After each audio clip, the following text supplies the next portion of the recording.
Hi everyone and welcome back to Call Me Kinky. Thank you so much for watching my video today. Make sure you go ahead and subscribe and make sure you leave a comment so I know that you stopped by. If you're wondering about my new protective style, I also have a video up about this hair where I ordered it from and my experience with it.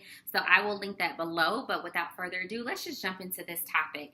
I'm doing this video simply because I get this question a lot and I want to help other young Black professional women navigate this and think about it in a different way.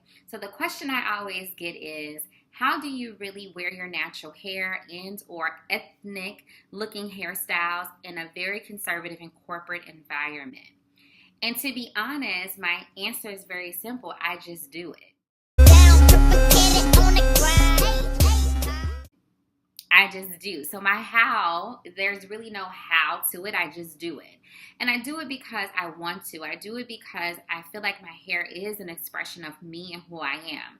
If you know anything about our culture and our ancestry, Black women from the motherland have always adorned themselves with jewels, and they wore waist beads, and they really practiced different styles on their hair. And sometimes hairstyles actually meant something. It was a significance to a certain hairstyle or a certain jewel that was placed in the hair, a certain design, etc. So I feel like my hair is a big part of my identity, whether it's long, short, kinky, however I choose to wear my hair. Even if I choose to put extensions in my hair at some point is always an expression of me, right?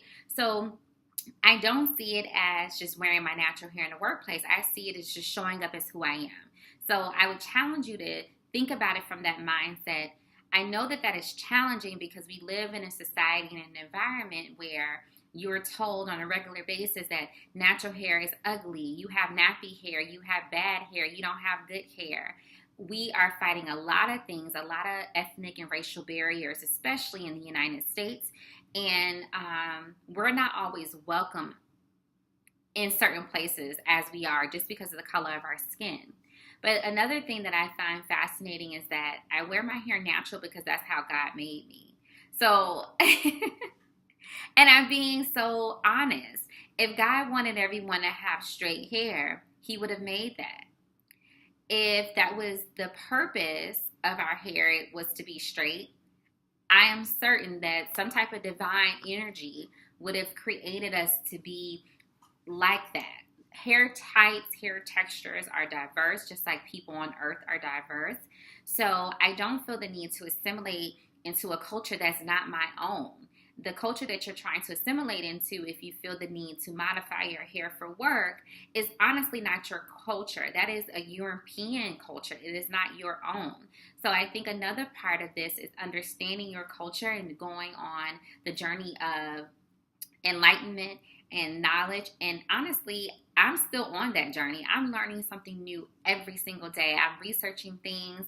I am overdosing on Black culture, my history, my ancestors, and just the diaspora in general. So how do I wear my hair in corporate America? I just do it because it's me. I just show up like that. Why do I do it? It's because it's a representation of my identity. It's also a representation of my creator because he made me with this kinky, coily hair, right? So that's the answer to that. I also will tell you about a little bit about my experience wearing my hair natural in corporate America. I went natural. I started transitioning in 2008, and I think I was fully natural in 2010. And I really loved the journey. My hair was so fluffy and big and healthy, and my hair grew so quickly. I had very, very long, healthy hair. My twist outs were on point. My braid outs were on point. And at that time, I was so fascinated and excited about my natural hair journey that I invested a lot of time and effort into styling my hair and making sure it was healthy. And it was almost like a hobby for me. I really enjoyed it. I also got a lot of positive feedback from white people, black people, all people, because it was something different. At the time, there were not as many natural hair girls. Even at my university that I went to in undergrad, I was one of the very few girls who were natural and proudly natural. So I garnered a lot of attention, and people always had a lot of questions for me about how to transition and how to start their natural hair journey. And in fact, there's a few people who told me that I inspired them to go natural, which makes me feel so excited that I had an opportunity to inspire people to rediscover what they were actually born with. So I had very positive experiences. And then inside of corporate America, I also had very positive experiences. And I think it's because, like I said, I embraced my hair like it was a part of my identity. I worked in a very conservative company coming out of undergrad. I had interned with this company, and then I took a full-time offer with this company. And I was literally the only Black person on my team. There was one other Black person on a different team. And then there was one other minority who was at the time at director level, who I actually built a relationship with. The other women that were Black were not natural. I was the only natural woman in a corporation with like no Black people, right?